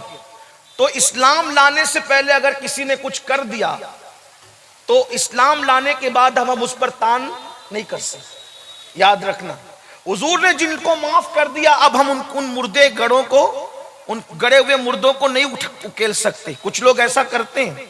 याद रखना, जिसको रसूलुल्लाह ने माफ कर दिया, अब हम गुलाम होने की हैसियत से उन पे क्रिटिसाइज नहीं कर सकते, नुक्ताचीनी नहीं कर सकते, उनके ऐब बयान नहीं कर सकते। तो हुजूर ने कैसे अपना बनाया? वहशी एक हबशी गुलाम है, छोटी छोटी आंखें, निशाने बाज है। अमीर हमजा को कत्ल किया और कान काटे, नाक काटी, उंगलियां काटी। आका का फरमान था, वहशी दिखेगा उसको जहां दिखे कत्ल कर दे, जहां दिखे। किसी ने वहशी से कहा, वहशी तेरे नाम के हवाले से मोहम्मद अरबी रूही फिदा सल्लल्लाहु अलैहि वसल्लम का फरमान है कि वहशी जहां दिखे उसे कत्ल कर। तो उनके सहाबी तुम्हें ढूंढ रहे हैं, वहशी, वो तुम्हें कत्ल कर देंगे। तो वहशी ने कहा, जब मुझे कत्ल ही होना है तो मैं उनके सहाबा के हाथ से क्यों कत्ल हूं? भाई जब कत्ल ही होना है तो मैं बहादुर आदमी हूं, बड़े आदमी के हाथ से कत्ल हूंगा तो जिंदगी भर मेरा नाम रहेगा। मैं डायरेक्ट जाऊंगा मोहम्मद अरबी के पास और उनको कहूंगा वो खुद ही कत्ल करें। भाई जब वो मुझे कत्ल करेंगे तो मेरा नाम रहेगा ना, मैं उनके सहाबा के हाथ से कत्ल नहीं होगा। और वहशी बहादुर आदमी था, आ गया फतेह मक्का के दिन, आके हुजूर के सामने खड़ा हो गया। अल्लाह के रसूल अलैहिस्सलाम नजरें झुकाए, गर्दन, हुजूर की आदत थी, हुजूर हमेशा गर्दन झुका के और नजरें झुका करके बैठा कर। नीची आंखों की शर्मो हया पे दुरूद, ऊंची बीनी की रिफत पे लाखों सलाम। साहबा बैठे हैं, हुजूर की नजरें झुकी हुई है। वैशी मजबूत जिस्म आदमी, कद छोटा है, आंखें छोटी छोटी है, और वैशी जो वह हबशी नस्ल है, मजबूत जिस्म, बहुत तेज और तर्रार, आके खड़ा होता है और मुखातिब होता है, ए मोहम्मद सल्लल्लाहु अलैहि वसल्लम, क्या आपने मेरे कत्ल का हुक्म दिया? हुजूर ने नजर उठाई, कौन है तू? मुझी को वहशी कहते हैं, हमजा का कातिल हूं मैं। हाँ, मेरे चचा को तूने कत्ल किया, उनका सीना चीरा, कान काटे, नाक काटी, होंठ काटे, जबान काटी, उंगलियां काटी, औरतों ने उसको पिरो करके जेवर की शक्ल में पहना था। तू ही है ना मेरे चचा का कातिल? वहशी तू है ना? हाँ, मैंने कत्ल किया आपके चचा को, इसीलिए हुक्म है तुम्हें कत्ल किया जाए। तो अचानक उसकी जबान से निकला, ए मोहम्मद सल्लल्लाहु अलैहि वसल्लम, क्या आप मुझे माफ नहीं कर सकते? कौन? चचा का कातिल, वो चचा जिनको हुजूर बाप का दर्जा देते, अपने चचाओं में उनसे बेपनाह प्यार करते थे। सोचो मुसलमानों, हम नबी के नाम पे जान देने की बात करते हैं, लब्बैक या रसूल अल्लाह के नारे लगाते हैं, हुजूर को आइडियल बनाने की बात करते हैं, लेकिन आज हमारा अंदाज क्या है? हमारी फूफियों से हमारी नहीं बनती, हमारे चचाओं से हमारी बात बंद है, हमारे रिश्तेदारों से हम नफरत करते हैं। याद रखना, मौलमा की मौजूदगी में मैं अर्ज किए जा रहा हूं, दाढ़ी, टोपी और नमाज तुम्हें उस वक्त तक जन्नत में नहीं ले जा सकती जब तक तुम्हारे सीनों में अपने रिश्तेदारों के लिए, मोमिनों के लिए मोहब्बत ना हो। अल्लाह के रसूल फरमाते हैं, उन लोगों के सजदे और उनकी दुआएं उनके सर के ऊपर नहीं जाती जिनके दिलों में मुसलमानों के लिए कीना होता है। अपने दिलों को झांक के देखो, चचाओं के लिए कीना, बड़े अब्बू के लिए कीना, दादियों के लिए कीना, भाइयों के लिए कीना, भाभियों के लिए कीना। और सजदों पे घमंड करने वालों, तुम्हारे सजदे तुम्हारे मुंह पे मारे जा रहे हैं। क़यामत के दिन जब अल्लाह की अदालत में खड़े होंगे, मुखज्जराने कौम मिल्लत कहलाने वालों, हाजी नमाजी कहलाने वालों, दाढ़ी टोपी वाले कहलाने वालों, ये दुनिया में तो तुम्हें टाइटल मिल गए, लेकिन जब अल्लाह की अदालत में खड़े होंगे तो तुम्हारा नेकियों का दफ्तर जीरो होगा, जीरो। उस दिन पछताओगे, मैंने तो हज भी किया था, उम्रे भी किए थे, ज़कातें भी दी थी, नमाज़ें भी पढ़ी थी, कहाँ गई मेरी नेकियां? लिखी नहीं गई। तो कहा जाएगा, बंदे क्या तुझे याद नहीं, अल्लाह के रसूल ने फरमाया कि जिसके दिल में मुसलमान के लिए कीना है उसकी नेकियां तो जाया हो गई, उसकी नेकियां तो लिखी ही नहीं गई, उनके मुंह में मार दी गई उनकी नेकियां। क्या बनेगा आपका? क्या बनेगा? कब तक नफरतों के सौदागर बनकर जिंदगी गुजारोगे? हम नफरत के लिए नहीं आए, जात के लिए लड़ना कुत्तों का काम है, इंसानों का काम नहीं। अपनी जात के लिए कुत्ते लड़ते हैं, इंसान नहीं लड़ा करते। आज हम अपनी जात के लिए लड़ रहे हैं, छोटी छोटी बातों पे लड़ रहे हैं। एक की बकरी ने दूसरे के आंगन में पेशाब कर दी, उसी पर कत्ल हो जाता है। मेरे आंगन में तेरा कचरा क्यों आ गया, उसी पे झगड़े हो जाते हैं, पुलिस स्टेशनों में मुकदमे लिखाए जाते हैं। क्या सोचते होंगे वो लोग भी कि कचरा फेंकने पे मुकदमे? शर्म नहीं आती? किस मजहब इस्लाम की बात करते हो? गोश्त तो मछली, दाढ़ी टोपी वाले सिर्फ नहीं। दाढ़ी और टोपी की अहमियत इस्लाम में जरूर है, हम उसका मजाक नहीं उड़ाते, लेकिन अल्लाह के रसूल ने फरमाया, अत्तक़वा हाँ होना, तकवा यहां है, इस दिल में तकवा है। मोहब्बत वाला दिल न हो, इकबाल ने कहा था, दर्द दिल के वास्ते पैदा किया इंसान को, वरना इबादत के लिए कुछ कम न थे करोड़ों बयां। तुम्हें पता है शबे कद्र में जिब्रील और जो फरिश्ते आते क्यों आते हैं? साल भर फरिश्ते और जिब्रील अल्लाह से कहते, अल्लाह हमें जमीन पे जाने दे और उनकी जियारत करने दे जो इबादत हम नहीं कर सकते, और वो लोग हमसे, हम जो हम नहीं कर सकते वो इबादत जो मुसलमान करते हैं उनकी जियारत करने दे। तो कौन सी इबादत है जो जिब्रील नहीं कर सकते? तवज्जो है? कौन सी इबादत है जो जिब्रील नहीं कर सकते? कौन सी इबादत है जो फरिश्ते नहीं कर सकते और आप और हम करते हैं? और जिब्रील खाते नहीं ना मेरे अजीज, जिब्रील खाते नहीं है ना, वो खाने से महफूज है, पाक है। तो क्या होता है, अब वो इबादत जो जिब्रील नहीं कर सकते तुम करते हो। कौन सी? भूख मुझे लगी है, खाना मेरे पास है और मैंने वो खाना किसी और को खिला दिया। ये काम जिब्रील नहीं कर, फरिश्ते नहीं कर सकते ना, क्योंकि फरिश्ते तो खाने से पाक है। किस कोई बीमार तड़प रहा हो, उसके सराहने जाकर तुम उसको थपकियां देते, ये काम फरिश्ते नहीं कर सकते। कोई मुसीबत ज़दा आए, तुम उसकी मुसीबत दूर कर देते हो, अपनी जरूरत को कुचल कर उसकी मुसीबत। ये वो इबादतें हैं जो फरिश्ते नहीं करते, वो तुम करते हो। ये इसको दर्द दिल कहते हैं। दर्द दिल के वास्ते पैदा किया इंसान को, वरना इबादत के लिए कुछ कम न थे करोड़ों बयां। ऐसी इबादत करने वालों के लिए फरिश्ते जमीन पे आए, उनकी जियारत करने की। इसको अल्लामा इस्माइल हक्की ने लिखा है। और भी इबादतों का मफहूम है, मैं उसका मुनकिर नहीं हूं, लेकिन याद रखना। तो अर्ज क्या कर रहा था, वहशी ने कहा, ए मोहम्मद, रूही फिदा सल्लल्लाहु अलैहि वसल्लम, क्या आप मुझे माफ नहीं कर सकते? सोचो, रहमतुल लिल आलमीन की अदालत में एक मुजरिम कत्ल का, वो भी चचा के कत्ल का, और वो कहता है कि आप मुझे माफ नहीं कर सकते। तो मेरे आका ने क्या कहा पता है? बगैर तवक्कुफ किए रुके हुए, हाँ मैं तुम्हें माफ कर सकता हूं, बिल्कुल तुम्हारी माफी हो सकती है। माफी हो सकती, कहा एक शर्त है। कहा क्या? कलमा पढ़ के मुसलमान हो जाओ, मैं तुम्हें माफ कर दूं। ये इस्लाम है।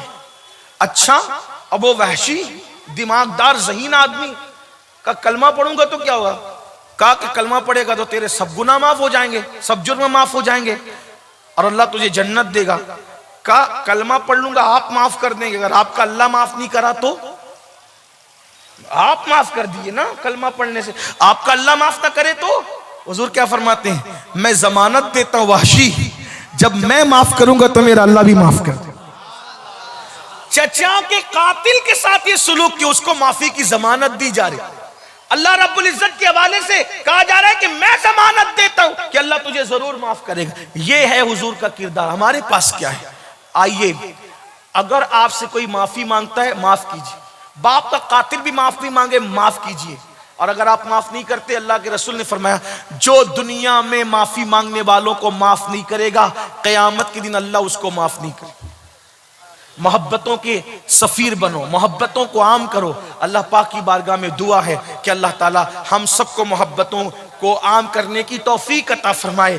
ये आजकल जो आपने खोल रखा है नफरतों की दुकानें, मोमिन नफरत नहीं करता। मोमिन के दिल तो नर्म होते हैं, प्यार से भरे होते हैं, और यही नफरतों और खुदगर्जियों का माहौल है कि जब रिश्ते ढूंढने निकलते हो ना मेरे भाई, तो भी सोचते हो कि जैज ज्यादा कहां से मिलेगा, पैसे ज्यादा कहां से मिलेंगे, और ये कहां से मिलेगा, वो कहां से मिलेगा। ये लालच छोड़ो, अल्लाह की बारगाह में तौबा करो। मेरे भाइयों, मेरी बहनों, मैं अपनी बहनों से भी कहता हूं, याद रखना ये सारी चीजें जो हमने खुद गर्जी और दुनिया परस्ती के लिए कर रखी है, इसी की वजह से इतना नुकसान हो रहा है कि आज मुसलमानों की बेटियां दूसरों का हाथ पकड़ करके जा रही हैं। आज ये है कि बच्चियां मुर्तद हो रही है। आपको पता नहीं है, सब बच्चियां ऐसी नहीं होती, लेकिन मेरी बहनों, मेरे भाइयों, अपनी गलत रविश से अपनी बच्चियों का कितना नुकसान हो रहा है। ये जो बच्चियां माज़अल्लाह कभी कभी जिस्म बेचने लगती है, गलत रास्ते पे चली जाती है, वजह क्या है कि आप लोगों ने तो शादियों को महंगा कर रखा है, जहेज के नाम पर, इसके नाम पे, उसके नाम पर। तो अच्छी खासी बच्चियां मजबूर होकर के सोचती है कि चलो चलो जो है वो अब जिस्म बेचो और ये करो और वो करो और वो करो। हालांकि मैं उनकी तायद नहीं कर रहा हूं, मजबूरी के अंदर इंसान को इतना गिरना नहीं चाहिए, लेकिन वो रास्ते पर इंसान खुद ब खुद चला जाता है। मजबूरियां इंसान को गलत रास्ते पर ले जाती है, गलत राहों पे ले जाती है। मैं अपने जवानों से कहता हूं, सोचो तो सही, तुमने जहेज की वजह से, पैसों की वजह से, मालदारी की वजह से गरीब बच्चियों को नजरअंदाज कर रखा है, गरीब बच्चियों को छोड़ रखा है। जब रसूलुल्लाह की उम्मत की बेटियां लौजों में बिकती होगी, उनकी आबरूओं का नीलाम होता होगा, उनकी आबरूओं का सौदा होता होगा, तो अल्लाह के रसूल के दिल पे क्या गुजरती होगी। जब तुम क़यामत के दिन जाओगे रसूलुल्लाह को मुंह दिखाने के लिए, और हुजूर कहेंगे कि तेरी गलत रसूमात की वजह से मेरी उम्मत की बेटियां बिक रही थी, उनकी आबरू और हया बिक रही थी, और हुजूर ने तुमसे मुंह फेर लिया, तो तुम क्या करोगे? इतना जालिम माशरा बना रखा है कि आज बेटियां गलत रास्ते पे जा रही। हमारे ये जहेज की रस्में, ये पैसों की रस्में, ये दौलत की रस्में, भिखारी बने हो। रसूलुल्लाह ने कौन सा जहेज दिया? हुजूर के यहाँ शादियां हुई तो कौन सा जहेज लिया, कौन सा जहेज दिया? बल्कि लोग इस मौके पे दीनदार लोग भी लालच का शिकार होते हैं। याद रखना, तुम्हारी दीनदारियां तुम्हारे मुंह पे मार दी जाएगी।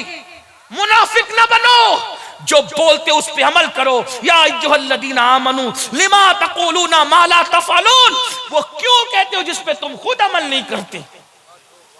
रिश्ते ढूंढने निकलते हो तो वो जगह, वो मकान ढूंढते हो जहां जहेज की भीख मिलेगी, लालच से जाते हो। अगर सब जहेज की लालच में पड़ेंगे तो शरीफ बेटियों का रिश्ता कहां से आएगा? गरीबों का कौन होगा? और याद रखना, अपने जवानों से कहता हूं, मेरे जवानों, किसी का भी दिया हुआ जहेज आखिरी दम तक तुम्हारा साथ नहीं दे सकता। मगर याद रखना, अगर तुमने किसी गरीब की बेटी को जहेज के बगैर घर लाया और उसके दिल से दुआ निकल गई, तो इंशाअल्लाह वो दुआ तुम्हारी नस्लों तक काम आएगी। जहेज नस्लों तक काम नहीं आएगा, जहेज नस्लों तक काम नहीं आएगा, लेकिन दुआएं नस्लों तक काम आएगी। मैं तो आखिरी बात कहने चला था, लेकिन इशारा हुआ, एक बात और सुन लें, बस उस पे बात पूरी। एक बात और, हालांकि इतनी रात गए, मैं खुद भी तकरीर को पसंद नहीं करता। मैं लोगों से कहता हूं कि मैं हंसा नहीं पाता हूं तकरीर में, तो मुझे 11 बजे माइक दे दिया।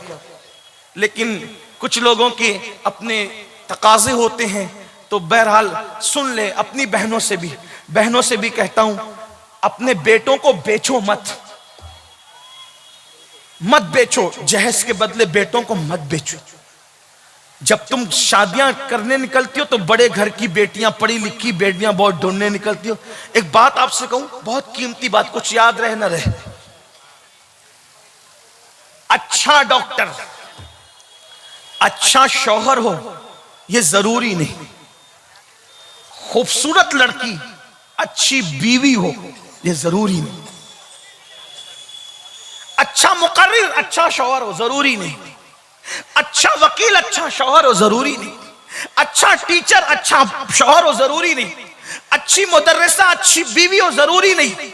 तो मेरी आपसे गुजारिश ये है, मालदार वकील डॉक्टर शादी के मौके पे ढूंढने मत निकलो। तवज्जो है, वकील ढूंढने निकलो मुकद्दमे के लिए। ध्यान रखना, बहुत कीमती बात कहने जा रहा हूं, आपकी तवज्जो। वकील ढूंढने निकलो मुकद्दमे के लिए, वकील की जरूरत मुकद्दमे में है। डॉक्टर ढूंढने निकले इलाज के लिए, इलाज के वक्त डॉक्टर की जरूरत है। टीचर ढूंढने निकलो पढ़ने लिखने के लिए, पढ़ाई के लिए टीचर की जरूरत है। शादी करने निकलो, डॉक्टर वकील टीचर इंजीनियर मौलाना खतीब अदीब ढूंढने की जरूरत नहीं। जब शादी करने निकलो तो औरत अच्छा शौहर ढूंढे और शौहर अच्छी बीवी ढूंढे। शादी हम क्या कर रहे हैं, शादी में डॉक्टर ढूंढ रहे हैं, तो डॉक्टर तो मिलता है, अच्छा शौहर नहीं मिलता है ना।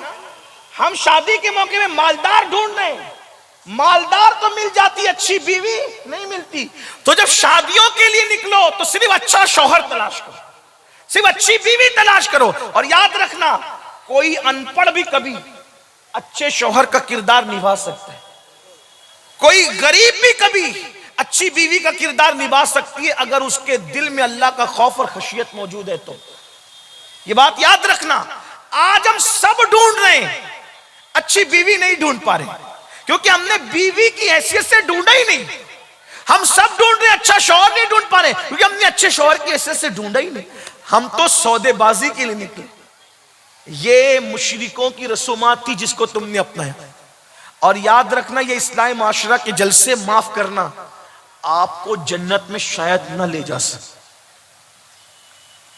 क्योंकि आपने तो अपने माशरे में मुशरिकीन की रसूमात दाखिल। ये जहेज का मांगना लेना देना हमारे मजहब में कहां है कि अपने मजहब में बताओ।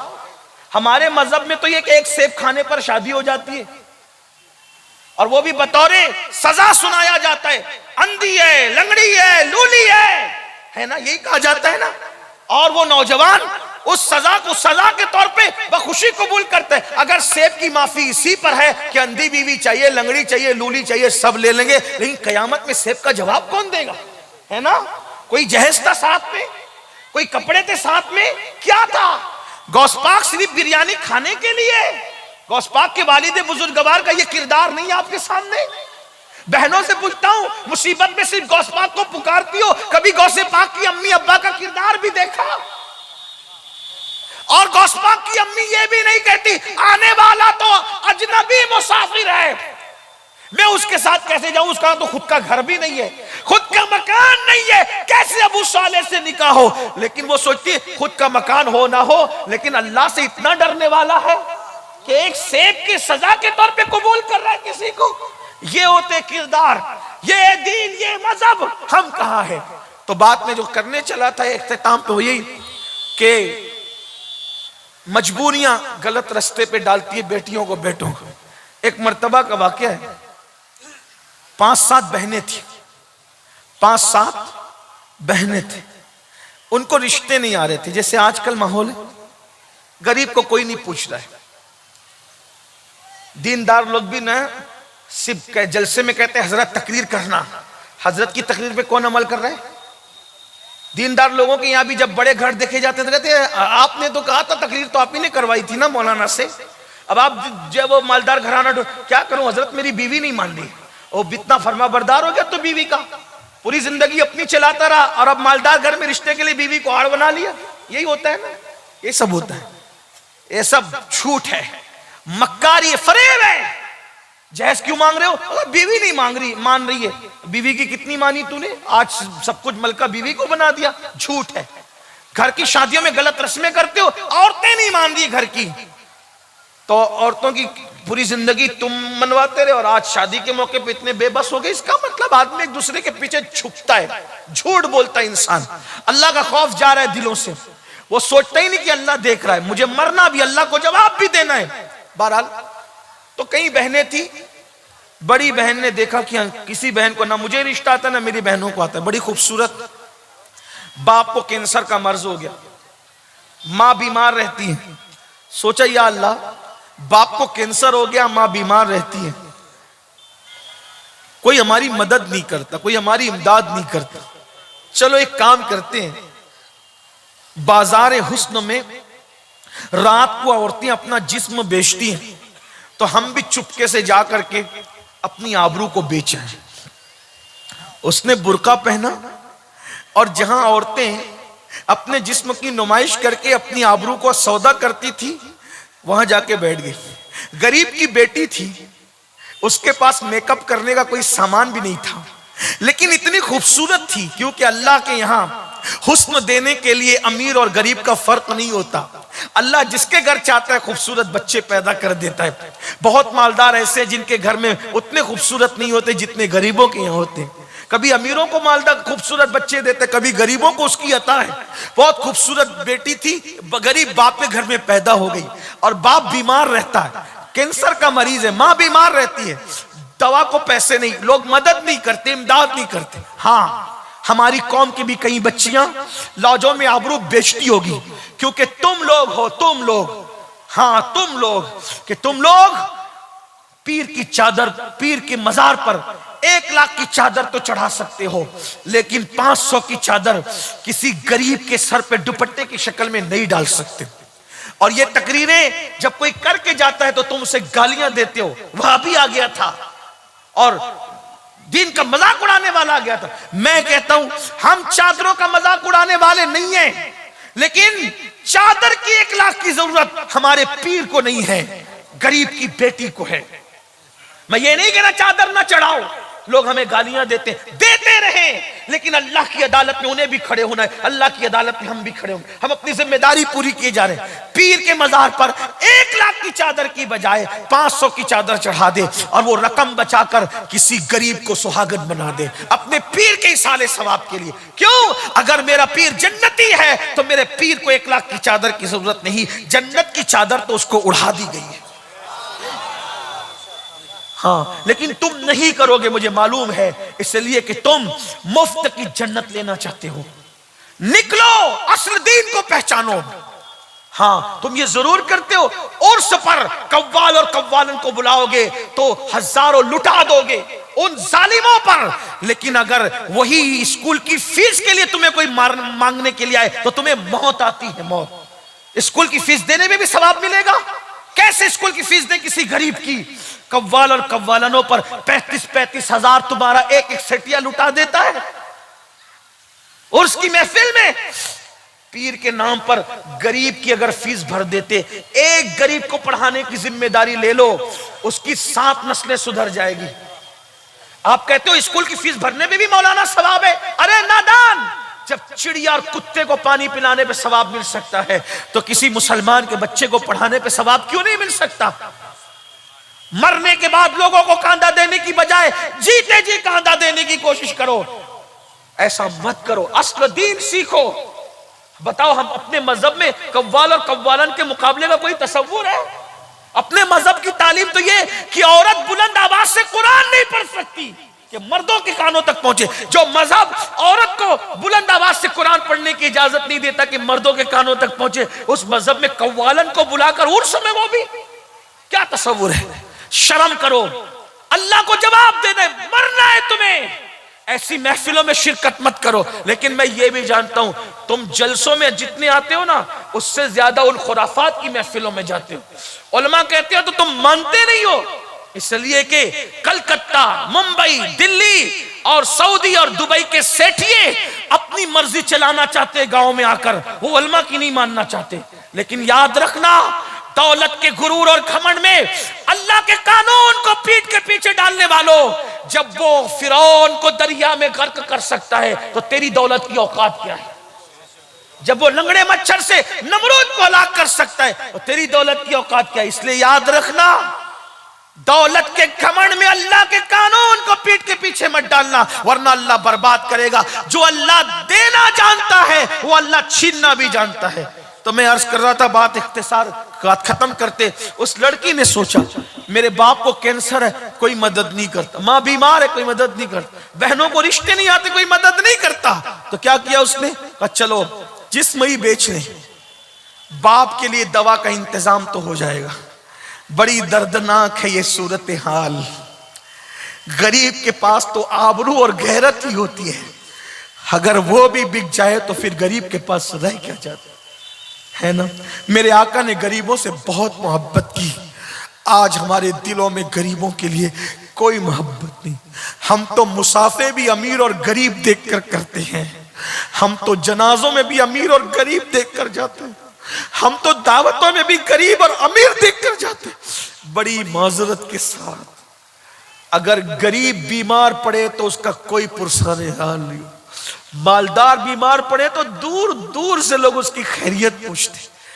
याद रखो मुसलमानों, मेरे नबी अमीर और गरीब का फर्क मिटाने आए थे। सरकार गौसे पाक ने अल्लाह से अर्ज किया, मौला मैं तुझे कहां ढूंढूं? तो इल्हाम होता है, अब्दुल कादिर तू मुझे गरीबों में तलाश कर, तू मुझे वहीं पे पाले। आज हमने क्या किया? बड़ी माजरत के साथ दीन को बांट दिया अमीर और गरीबों में। हमारा मजहब अमीर गरीब की तकसीम का नाम नहीं, हमारा मजहब तो सिर्फ इंसान, इंसान और इंसान के लिए।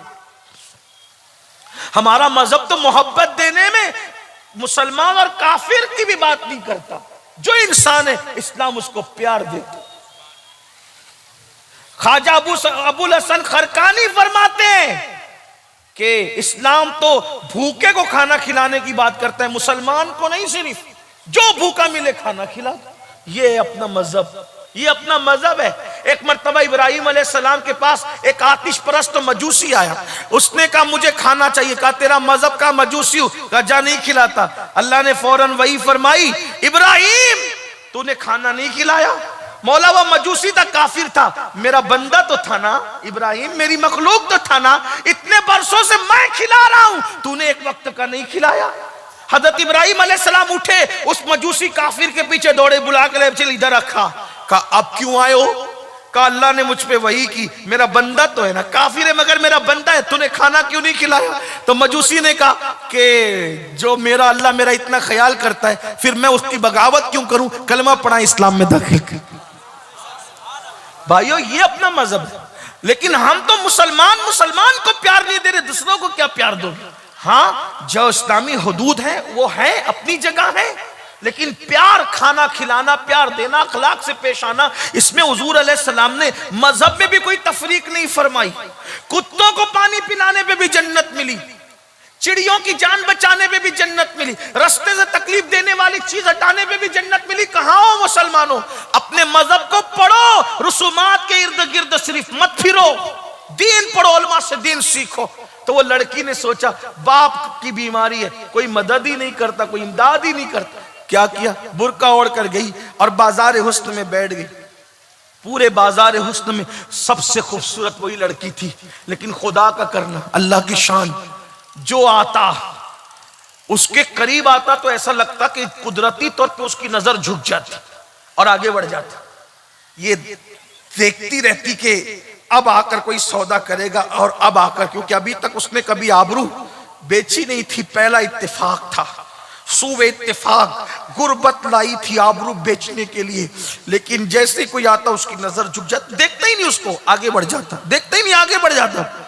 शाम से लेकर रात तक, आधी रात तक बाजार हुस्न सजा रहा। हर आने वाला अय्याश आया और अपनी पसंद की एक एक उठा ले गया, लेकिन इसको कोई ना ले गया। फूट फूट के रोई और जाहिरी नाकामी पर और हकीकत में कामयाबी पर फूट फूट के रोई। बाप की बीमारी के इलाज के लिए आबरू बेचने आई थी, सो वो भी ना बिकी। मुझसे कम हसीन औरतों को लोग ले गए, लेकिन मुझे देखा तक नहीं। आधी रात हो रही थी, बल्कि आधी रात भी गुजर चुकी थी। घर में हंगामा था। माँ अपनी बेटियों से पूछ रही थी, तेरी बहन कहाँ है? बाप बेहोश हो रहा था, तेरी बहन कहाँ है, बताओ कहाँ है? कोई जवाब नहीं दे रहा था। आधी रात के बाद दरवाजे पे दस्तक हुई। बाप का कलेजा कांप गया। माँ के हाथों पर कपकपी तारी हुई। बहनों ने दरवाजा खोला तो आई और आकर के जैसे ही बाप से लिपटी, बाप ने कहा, कम नसीब, कहां चली गई थी? आधी रात तक तू गायब कहां थी? कहां चली गई थी? तू गई कहां थी? जल्दी बता। तो बेटी ने बाप से फूट फूट कर रोते हुए कहा, अब्बू जरूर बताऊंगी, लेकिन पहले मुझे माफ कर दो अब्बू, फिर बताऊंगी। कहा बता कहां गई थी? कहा बाबा, आपकी बीमारी के लिए मोहल्ले में, इलाके में, गांव में कोई हमारी मदद नहीं करता। आपकी बीमारी को पैसे मांगते तो कोई इमदाद नहीं करता। तो मैंने सोचा कि बहनों की शादी हो जाएगी, आपका इलाज हो जाएगा, मैं अपनी आबरू बेचकर कुछ पैसे कमा लूंगी तो मैं इलाज कर सकूंगी आपका, बहनों की शादी।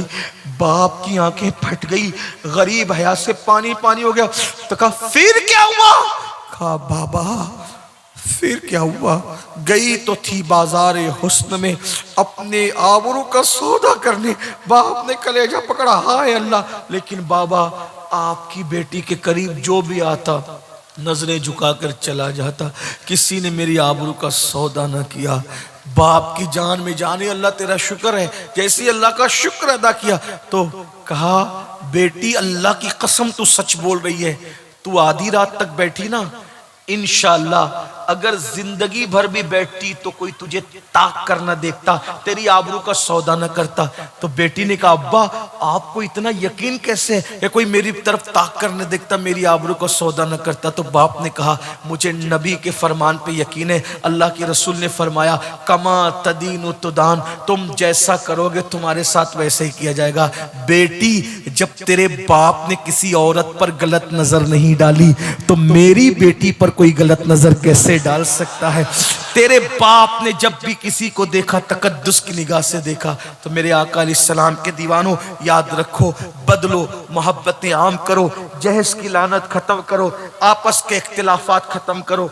हाँ, मगर याद रखना, मोहब्बत उसी से होगी जो मेरे आका से मोहब्बत करे। जो आका की गुस्ताखी करे, फिर उसके लिए हमारा तो मामला यही है कि नबी से जो हो बेगाना। ताजुश शरिया मसलक बयान कर रहे, उन्हीं के नाम की कॉन्फ्रेंस है। नबी से जो हो बेगाना उसे दिल से जुदा कर दे, पिदर मादर बिरादर जानो माल उन पर फिदा कर दे। आपस में मोहब्बत करो, प्यार करो और एक दूसरे को माफ करो। तुम एक दूसरे को माफ करो, अल्लाह तुम्हें माफ करेगा। शादियों की फजूल खर्चियां खत्म करो, गरीबों की बच्चियों को भी अपनाओ। देखो, जब शादी करने निकलो तो अपनी रिश्तेदारियों में पहले देखो कोई गरीब है, उसको प्रायोरिटी दो, बाद में बाहर निकला करो, उसकी बहुत बरकतें होगी। अल्लाह पाक तौफीक बख्शे। गुफ्तगू के दरमियान कोई गलती हो तो अल्लाह ताला माफ कर दे। अस्तगफिरुल्लाह रब्बी इन्ना रब्बी लगफूरुर रहीम व मा अलैना इल्लल बलाग। अस्सलामु अलैकुम व रहमतुल्लाहि व बरकातहू।